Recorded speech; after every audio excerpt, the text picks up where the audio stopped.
따라가고 찬양하는 저와 여러분 되시길 주님의 이름으로 축복합니다. 옆분과 인사합니다. 잘 오셨습니다. 주 안에서 축복합니다. 인사하겠습니다. 잘 오셨습니다. 주 안에서 축복합니다. 오늘 말씀은 스가랴 선지자의 말씀을 통해서 우리가 하나님의 은혜를 받고자 합니다. 하나님은 질투하시는 하나님일까? 질투하시는 하나님이라고 성경은 묘사하고 있습니다. 우리 인간들 사회 속에서도 투기와 질투 이런 것들은 좋지 않는 이미지로 우리들에게 회자되고 있습니다. 속이 좁은 자들이 상대방에 대해서 관계를 소원케 하는 자들을 시기하고 질투하는 것이라고 하죠. 또 질투는 그렇기 때문에 인간 사회에서도 안 좋은 개념으로 이렇게 들려지고 있습니다. 그런데 하나님이 하물며 질투하는 하나님일까요? 여러분에게 묻겠습니다. 하나님은 질투하시는 하나님입니까? 하나님이 질투를 한다면 이유가 있겠지요. 그냥 질투 하나님이라고 성경 속에서 말씀하시는 바는 그 이유가 있기 때문에 질투하시는 하나님이라고 그래요. 신명기 4장 24절의 말씀에서도 소멸하는 불, 질투하는 하나님 이렇게 말씀하십니다. 질투하기 때문에 소멸해 버린다는 거예요. 심판해 버린다는 거예요. 그리고 우리가 출애굽기 20장 4절 5절 말씀, 우리 신명기에 10계명에 나오는 말씀 가운데서도 여호와 하나님 외에 다른 신을 섬기면 질투 하나님께서 심판해 버린다는 겁니다. 그러니 이 질투의 하나님이라고 할 때 어떤 관계 속에서 언급되는 내용이라 이 말이죠.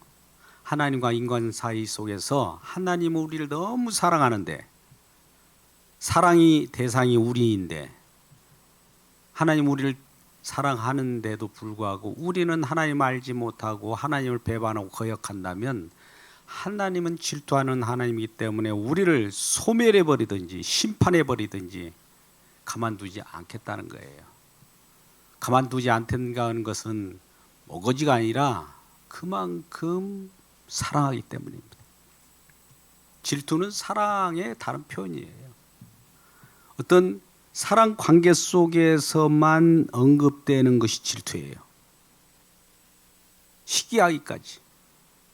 내가 내 사랑하는 자녀, 내 사랑하는 내 아들이라고 하는데 자녀들은 이런 부모의 심정을 알지 못한다면 부모님은 그 자녀들을 어떻게 보겠습니까?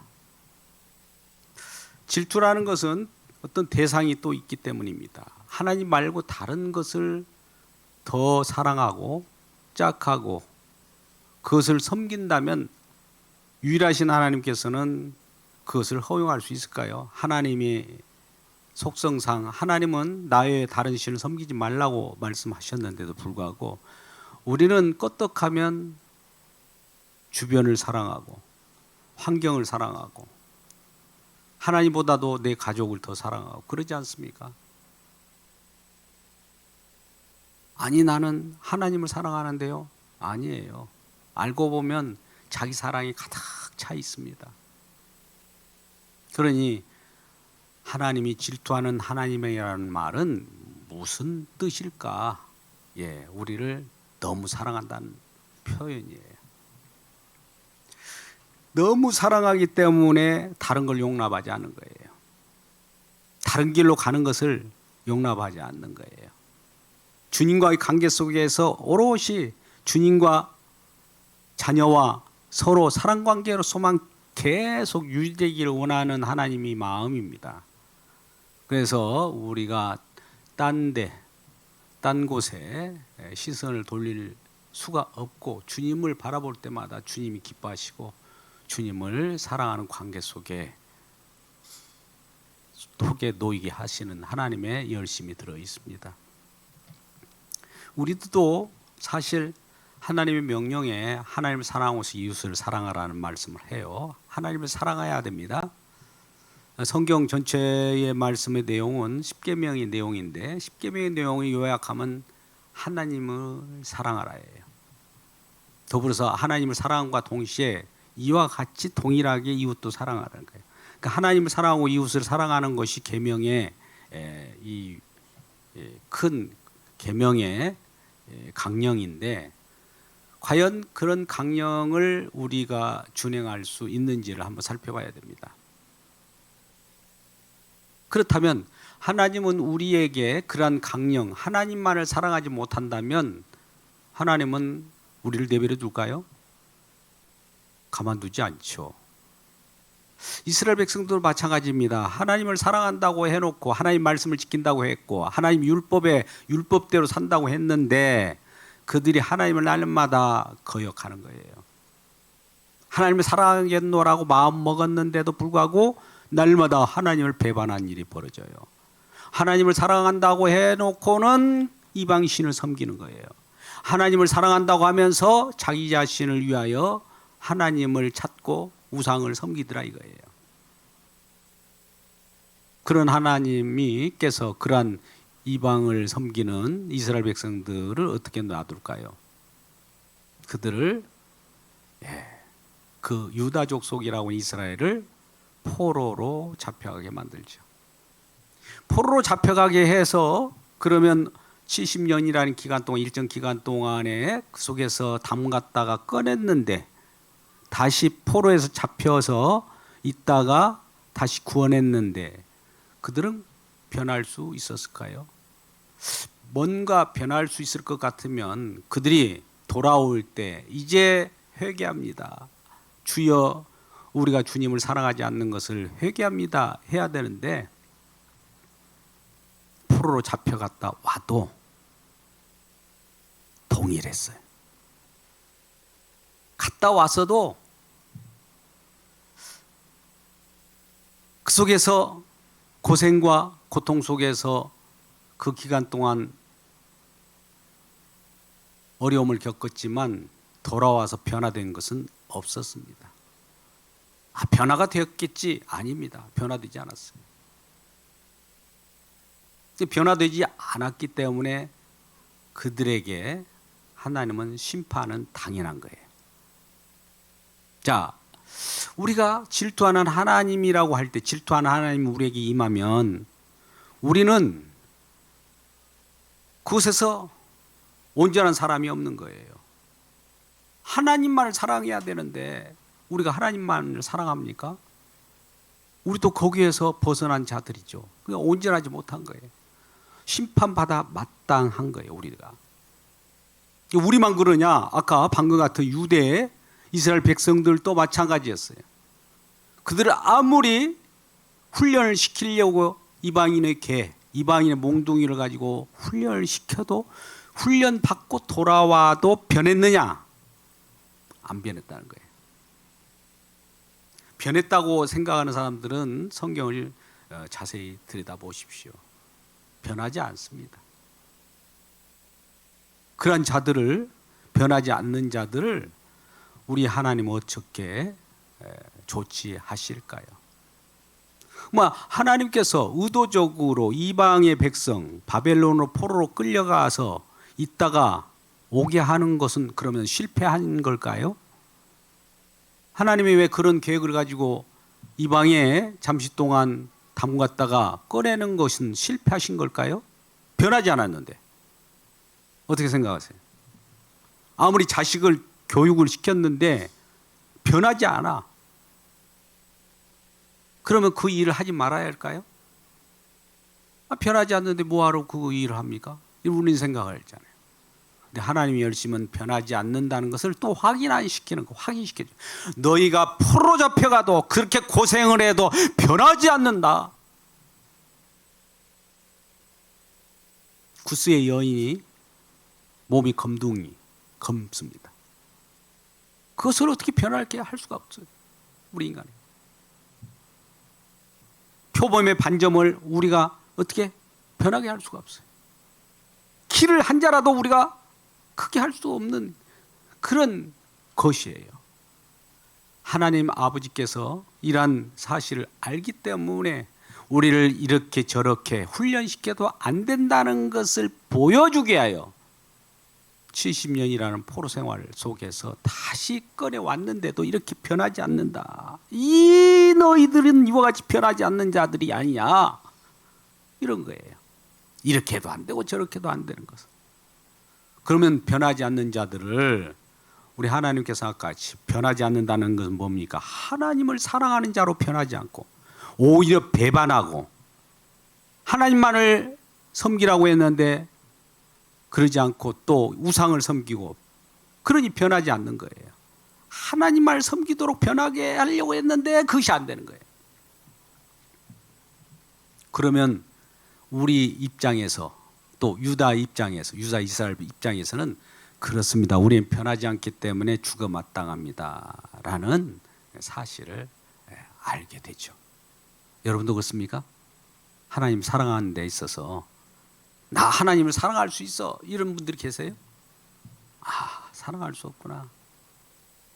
탐내지 말라라는 하나님 계명이 있는데 탐내지 말라고 하니 갑자기 탐심이 쭉 올라와가지고 그동안 내가 그 말씀이 나에게 임하기 전에는 좀 탐심은 생각하지 못했는데 갑자기 탐심이 생기는 거예요. 여러분 그거 아십니까? 하나님의 말씀이 우리에게 임하면 그걸 지킬 수 있는 것 같은데 그 말씀이 임하니까 더 내 속에서는 끌어오르는 그런 욕망이 솟아오르더라 이거예요.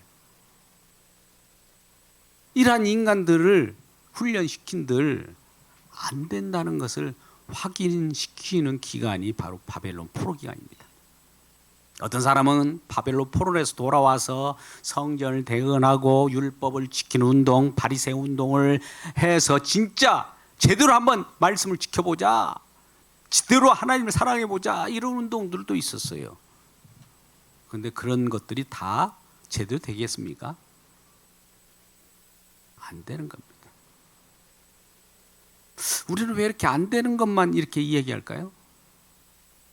아무리 좀 뭔가 가능성이 있으면 그것을 가지고 희망을 갖고 살겠는데 안 된 것을 확인시켜주는 하나님이시니까 하나님을 살아가라는 것도 안 되고 질투하는 하나님이기 때문에 이제 나는 소멸하는 불에 의해서 나는 심판받는다 마땅하구나 이런 것만 느끼게 된다는 거예요. 좌절하고. 그런데도 하나님께서는 놀라운 일을 벌어집니다. 심판받아 마땅하고 하나님 살아가지 못하기 때문에 소멸하는 불로 우리를 멸망시켜야 되는데도 이런 일을 하십니다. 4절, 5절, 6절 말씀 한번 읽어볼까요? 이런 하나님이에요. 자, 읽어보겠습니다. 4절, 5절, 6절. 만군의 여호와가 이같이 말하노라. 예루살렘 길거리에 늙은 남자들과 늙은 여자들이 다시 앉을 것이라. 다 나이가 많음으로 저마다 손에 지팡이를 잡을 것이요 그 성읍거리에 소년과 소녀들이 가득하여 거기에서 뛰놀리라. 만군의 여호와가 이같이 말하노라. 이 일이 그날에 남은 백성의 눈에는 기이하려니와 내 눈에야 어찌 기이하겠느냐. 만군의 여호와의 말이니라. 만군의 여호와의 말이라는 거예요. 만군의 여호와, 만군의 여호와의 말이나 만군의 여호와의 말이나 만군의 여호와의 말이나 계속 지속되고 있어요. 하나님의 말씀이라는 거예요. 말씀에 분명히 말하는데 노인들이, 연세 드신 분들이 지팡이를 짚고 평안을 누리게 되는 거예요. 또 성읍 거리에는 소년과 소녀들이 가득하다. 소년과 소녀가 가득하다는 것은 자손의 번창을 말합니다. 고대 근동 지방에서는 자식이 번창하는 것을 복으로 여겼어요. 그러니까 복을 받았다는 거예요. 복을 받게 한다는 거예요. 나이 연세 드신 분들을 그들은 또한 평안히 길걸 왕래할 것이고 소년 소녀들은 자손들이 번창하는 그 모습 속에서 뛰놀고 그렇게 될 것이라는 겁니다. 그것을 만군의 여호와가 말씀하시고 있는 거예요. 그런데 이 일이 그날의 남은 백성의 눈에는 기이하게 여기는 거예요. 아니 왜 기이하게 여길까요? 아까 말씀 포로로 끌려가고 하나님을 사랑하지 못하기 때문에 질투하는 하나님이라면 질투하는 하나님께서 가만히 내버려 두겠습니까? 멸망의 자식이지 않습니까? 소멸하는 불로 그냥 심판해버려야 되는데 어떤 일인지, 웬일인지, 아니 어떻게 이렇게 성읍에서 아이들이 뛰놀고 연세 드신 어르신들은 길거리를 이렇게 평안히 다니며 이런 일이 벌어지냐는 얘기예요. 참으로 기이하도다. 진멸받아 마땅한 자들이 하나님께서 아니 그들에게 복을 준다. 이건 있을 수 없잖아요. 모순이잖아요. 우리 인간은 도저히 이해가 가지 않는 거예요. 우리가 진멸받아 마땅합니다. 우리 죽어 마땅합니다. 심판해야 마땅합니다. 죽어 저주받아 마땅합니다. 이런 자를 어떻게 해서 평안히 또 번창하게 하고 복을 주냐 이거예요. 이 기이하다 이거예요. 우리 눈에 기이한 거예요. 우리 눈만 기이합니까? 이방 입장에서 이스라엘 백성들 저놈들은 경륜한 하나님을 거역한 자들인데 어떻게 해서 복을 받지? 기이한 거예요. 기이한 거예요. 그렇다면 이 심판받아야 마땅한 자들이 이게 복을 받는 것이 왜 기이한 일이고 우리는 이해할 수 없는 일이고 그렇지만 하나님 입장에서는 기이한 일이 아닌 거예요. 하나님은 항상 이렇게 일을 하십니다. 하나님 입장에서는 기이한 일도 아니고 뭐 별 특별한 것이 아니에요. 하나님 그 자체가 그런 일을 하시는데 인간들의 입장에서는 기이한 거예요. 그러면 이 기이한 일을 한 번 더 깊이 살펴볼 차례입니다. 이 기이한 일이 또 계속 이루어지고 있는데요. 한번 보세요. 7절, 8절, 9절 말씀을 제가 읽겠습니다. 만군의 여호와가 이같이 말하노라. 보라, 내가 이 백성을 해가 뜨는 땅, 해가 지는 땅에서부터 구원하여 내고 인도하여다가 예루살렘 거주하게 하리니 그들은 내 백성이 되고 나는 진리와 공의로 그들의 하나님이 되리라. 만군의 여호와가 이같이 말하노라. 만군의 여호와의 집 곧 성전을 건축하려고 그 지뢰를 쌓던 날에 있었던 선지자들의 입의 말이 이 날에 듣는 너희는 손을 경고해야 할지니라. 이 말씀이 뭘까요? 예루살렘에 그들을 거주하게 한대요. 하나님을 배반한 자들, 하나님을 거역한 자를, 하나님을 사랑하지 않는 자들, 그것도 질투하는 하나님께서 어떻게 예루살렘 성읍에다 데려다 놓고 그들에게 복을 주냐 이거죠. 그리고 말씀하시기 또 이렇게 말씀합니다. 그들은 내 백성이 되고 나는 그의 하나님이 되리라. 여러분 이해할 수 있어요? 하나님을 거역하고 하나님을 배반하고 질투하는 하나님인데도 불구하고 하나님의 사랑을 알지 못하고 우리는 딴 세상을 사랑하고 하나님보다도 다른 것을 추구하면서 살아갔던 우리들에게 하나님께서 예루살렘으로 데려다가 나는 너의 하나님이 되고 너는 내 백성이 되겠다는 거예요. 어떻게 이해할 수 있어요 이게? 너무 기이하죠? 질투하는 하나님인데 질투하는 하나님 같으면은 우리가 그러잖아요. 여러 소설이 있으나 또 여러 우리가 드라마를 보더라도 그 자기가 사랑하는 자에게 의심을 해도 의심은 하는 것 때문에 서로 헤어지는 경우가 있어요. 사랑하기 때문에 헤어진다는 말을 또 해요. 그것이 아름다운 것처럼. 근데 여호와 하나님은 정말 상종을 할 수 없는 그런 자들을 모아다가 복을 주고 평안히 하고 그들이 하나님이 되겠다고 하고 너희들은 나의 백성이 되겠다고 한다는 거예요. 그것도 질투하는 하나님이신데 가능합니까? 우리 한번 어떻게 그런 일이 벌어질까? 어떻게 그런 일이 벌어질까요? 하나님이 뭐 이랬다 저랬다 마음이 뭐 이랬다 저랬다 하시는 하나님일까요? 하나님 마음은 변치 않는 그냥 계속 지속되는 마음이에요. 근데 질투하는 하나님이신데 질투하는 하나님 같으면 분명히 상대방이 나를 거역했다, 나를 배반했다 하면 가만히 내버려 두지 않아야 되는 거 아니겠어요? 소멸해버려야 되는 거 아니에요? 심판해야 되는 거 아닙니까? 근데 심판하지 않고 백성만 들고 또 하나님 되어주겠다고 하고, 이 귀한 일을 어디서 찾을 수 있을까요? 한번 그것을 추적해 보도록 하죠. 이스라엘 백성들이 이 바벨론 포로에서 와서 여호와 하나님께서는 학개 선지자나 스가랴 선지자를 통해서 뭘 하라고 합니까? 성전을 건축하라, 성전을 재건하라는 거예요. 회파된 성전을 재건. 여호와 하나님이 그곳에 계시겠다는 거예요. 그러면 성전을 재건하는 거하고 복을 주는 거하고 관계가 있구나. 성전을 재건해 가지고 성전과 우리 하나님을 배반했는데도 불구하고 성전이 배반한 우리를 복을 받게 하는구나. 이 정도는 암시가 될 거예요. 암시가 됩니까? 성전에 여호와 하나님 거하겠다는 거예요. 성전이 없다면 진멸 그 자체예요. 성전은 뭐 하는 곳입니까?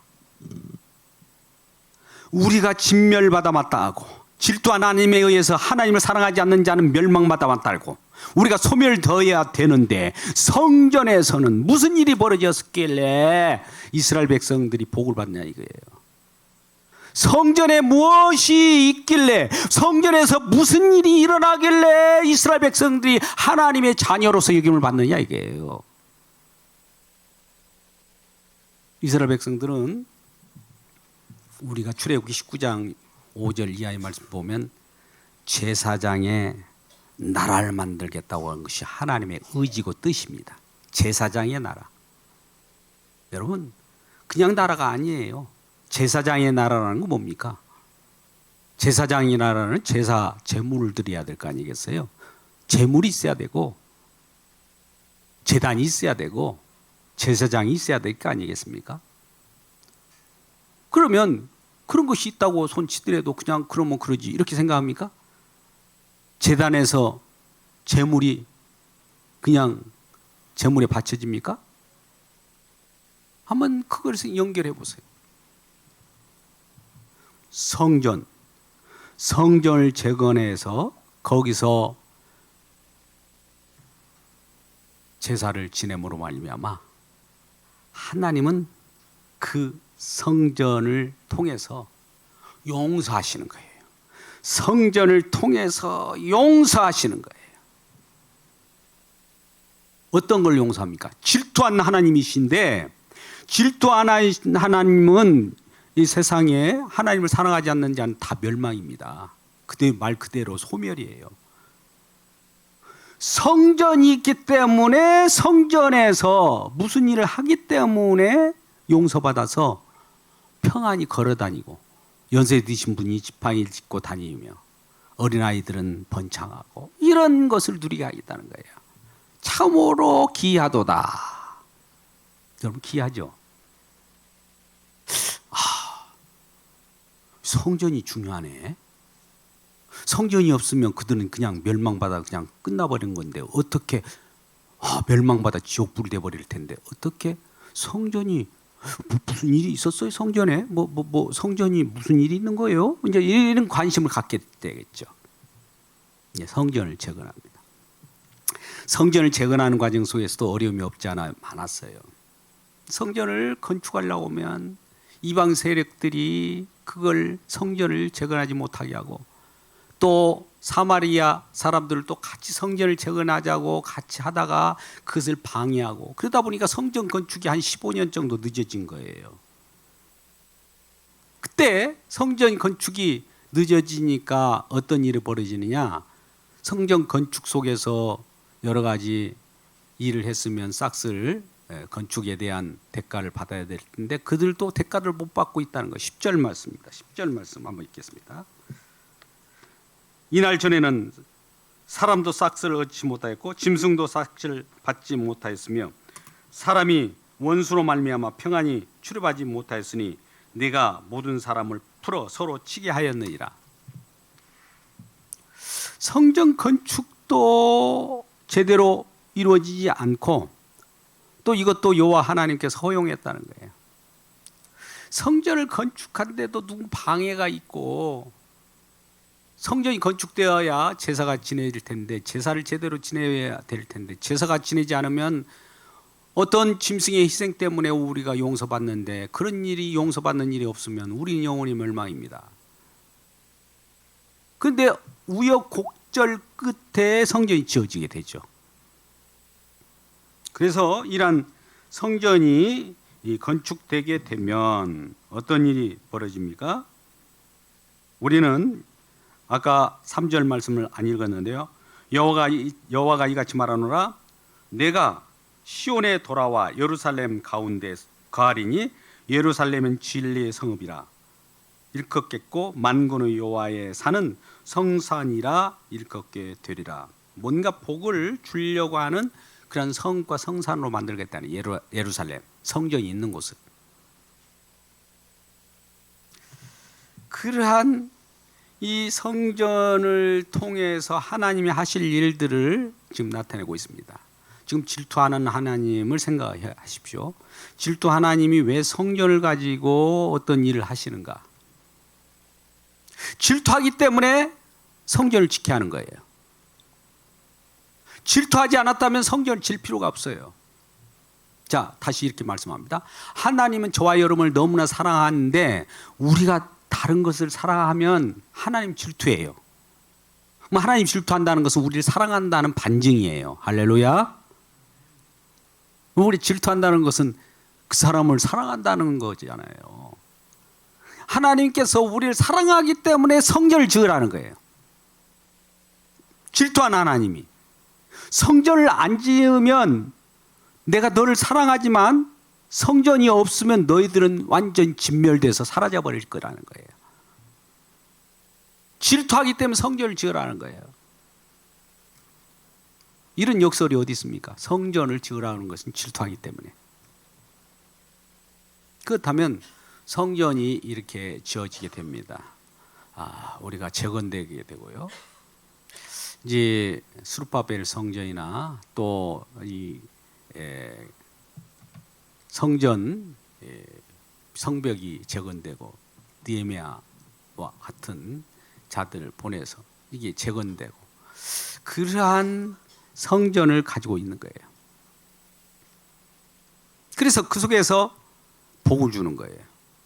그런데 여러분, 우리는 성전 속에서 성전의 그 의미와 성전에서 말하고자 하는 그 진정한 표적이라고 할까요?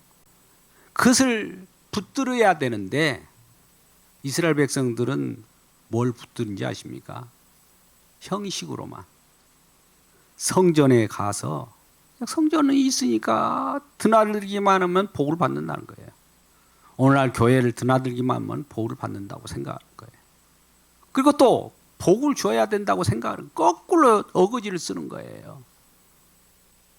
그러니까 성전이 나중에 어떤 일이 벌어지냐면 이 강도의 소굴로 변해버린 거예요. 성전을 그들은 어떻게 여기느냐면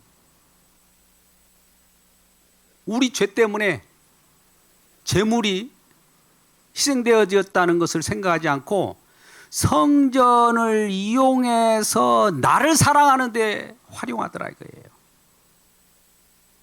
시편 69편 9절 같은 경우는 성전을 사모하는 열심. 여러분, 성전을 사모하는 것은 나쁜 것은 아닙니다만 성전을 사모하는 열심이 자기를 위한 열심인 거예요. 여러분, 우리가 교회를 다닌다고 봅시다. 교회를 다니는 열심이 나를 위한 열심이라고 생각되면은 이건 같은 격이 되는 거예요. 그러니까 이런 성전을 재건하는 것이 다시 또 회파되고 이제 예수님이 오셨습니다. 예수님 오시고 나서 그 오시기 전에도 그 이스라엘 백성들은 헤롯 성전을 지었잖아요. 46년간 져왔고 다 지금 완공된 상태가 아니에요. 근데 성전을 사모한 열심이 어떤 일이 벌어집니까? 오히려 진정한 그 의미를 잊어버린 거예요. 우리가 하나님 주시는 은사나 하나님 주시는 여러 가지 기적을 사모하는 열심이 예수를 못 보게 하더라 이거예요. 똑같은 얘기입니다. 성전을 너무나 우상화시켜버린 거예요. 성전을 우상화시켜버린 거예요, 그들은. 그럼 예수님께서 뭐라고 말씀하시대? 요한복음 2장에서 이 성전을 헐라! 성전에 갑자기 올라가셔가지고 비둘기 파는 거, 뭐 동전 받은 거, 뭐 이걸 막 청결하게 확 뒤집어 버린 거예요, 예수님이. 그러면은 이스라엘이 그동안 성전 신앙으로 그렇게 존중해 왔던 것들이 예수님이 이상한 사람이 와가지고 이렇게 뒤집어 버리니 성전을 모독하는 자다 이렇게 할 거 아니겠습니까? 예. 우리가 사모하는 열심이 뭡니까? 껍데기입니까? 우리 주님은 그걸 회파하러 오십니다. 우리가 가지고 있는 어떤 우상, 나를 위하여 하나님이라고 생각한 그거를 회파하기 위하여 우리 주님 오신다는 거예요. 무너뜨려 버려요. 성전을 무너뜨린다는 것은 결과적으로 예수님이 자기 자신 육체가 되어서 허물어질 걸 얘기하는 거예요. 진정한 성전으로 바꿔준 거예요. 여러분은 진정한 성전이 누구실까요? 그러면 예수님이시죠. 예수님이 제물 되시고 예수님이 제단 되시고 예수님이 제사장이 되셔서 내가 성전이다. 다른 건 다 가짜라는 거예요. 가짜, 모형, 예시. 그런데 우리는 가짜를 붙잡고 막 그것 가지고 복을 달라고 하니 그 가짜가 진짜를 향해야 되는데 진짜가 뭡니까? 표적 자체, 성전의 표적 그 자체, 예수 그리스도의 십자가를 붙잡아야 돼야 하는데 많은 사람들이 그걸 잡지 않고 눈에 보이는 걸 보는 거예요. 성전은 눈에 보이잖아요. 그렇죠? 오늘날도 눈에 보이는 신앙들이 많아요.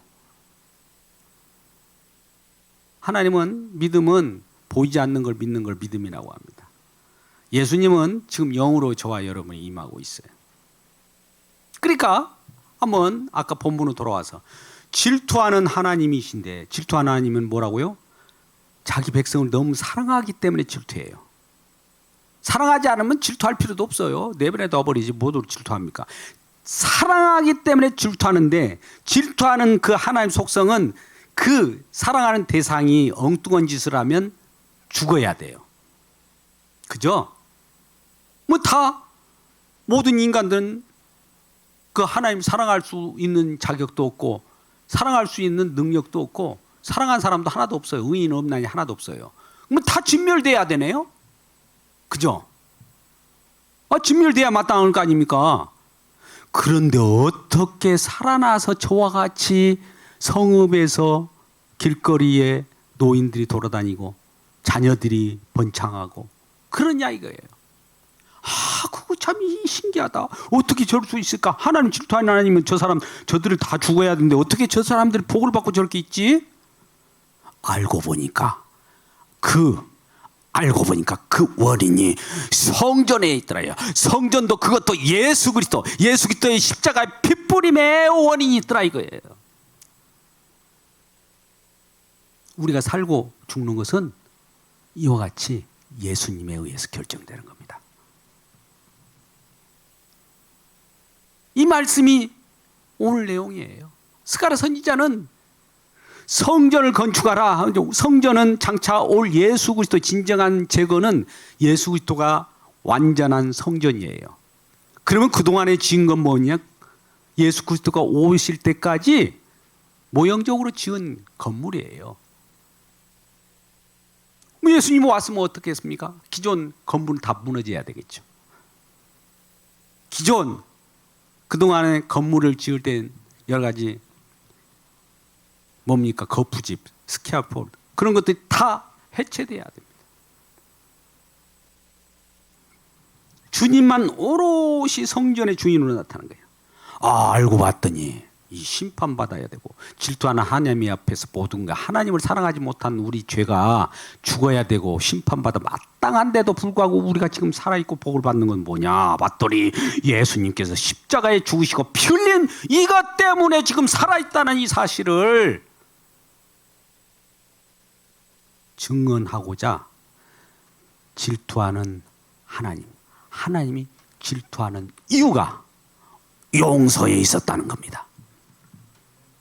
할렐루야. 용서를 만들어내기 위해서 그런 거예요. 예수님의 십자가 핏부름으로 우리가 정말 죽고 심판받아야 마땅한데 그가 대신 우리를 위하여 죽으심으로 말미암아 우리가 용서를 받았어요.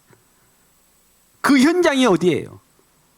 그것을 바라볼 때 우리는 평안을 누릴 수 있고, 우리가 평안을 누리는 것은 반대로 그것 때문에 우리가 평안을 누리고 자유를 누리고 용서의 은혜를 받고 길거리를 왕래하고 먹고 마시며 즐길 수 있는 이 은혜를 얻었다는 거예요. 그러니까 하나님이 질투하신 이유는 결과적으로는 용서를 만들어내고, 하나님의 질투하는 이유가 우리를 십자가로 이끄는 거예요. 하나님이 질투했기 때문에, 하나님이 질투했다는 것은 우리를 사랑했기 때문에 하나님의 사랑은 십자가로 나타났다는 거예요. 이처럼 사랑하는 거 아니냐. 하나님 사랑이 이처럼 사랑하사 독생자를 주셨다는 거지. 그리고 아까 같이 나는 너야 하나님, 너희는 내 백성. 요한복음 1장 14절 말씀이 육신되어 우리 가운데 가심에 그 영광을 보니 아버지 독생자의 영광이요 은혜와 진리가 충만하더라. 말씀이 육신되어서 우리 가운데 거하였다는 것은 우리와 함께 살려고 왔다는 거예요. 장막을 치고 왔다는 거예요. 그 속에는 은혜가 진리가 충만한 거예요. 요한계시록 20장 3절 말씀, 나는 그들의 하나님이 되고 그들은 내 백성이 되고 내가 그들의 눈물을 닦아주며 영원토록 왕노릇하며 나갈 수 있는 그런 나라. 용서의 하나님. 우리 모두는 용서를 받아야 삽니다. 용서를 받으려고 하면 어떤가 합니까? 주님께서 질투 하나님이 마련해 오신 그 진정한 성전을 바라볼 때, 성전 속에서 살아갈 때, 성전 속에 살아간다는 거, 우리 주님과 함께 살아갈 때 우리는 용서를 받고 질투하신 하나님이 우리를 얼마나 사랑했는가를 표현하는 그러한 하나님이라는 것을 기억하고, 오늘 또 이러한 주님의 사랑을 잊지 않고 예수님을 통해서 우리 주님께서 허락하신 그러한 놀라운 사랑을 우리가 모두 누리며 살아가는 우리 모두가 되기를 주님의 이름으로 축복합니다. 기도하겠습니다. 아버지 하나님 감사합니다. 스가랴 선지자를 통해서 우리 눈에는 기이합니다. 하나님, 멸망받아 마땅한 자들을 어떻게 복으로 전환시켜 줍니까? 저주받아 마땅한 자들을 어떻게 축복을 줍니까? 정말 기이합니다. 귀한 일이 우리에게 쏟아졌사오니 하나님은 이와 같이 우리를 멸망시키지 않고 예수 그리스도의 공로에 의해서 새로운 사람을 축복받는 사람으로 만들어버렸으니 이 사랑을 감사를 드립니다. 예수님의 공로를 드높입니다. 주님만을 섬기렵니다. 그 안에서 살기로 아버지 작정합니다. 성령 하나님 함께하여 주시고 진정 이 주님의 놀라운 그 사랑을 날마다 전하며 살아갈 수 있는 모든 성도들 되게 하여 주시옵소서.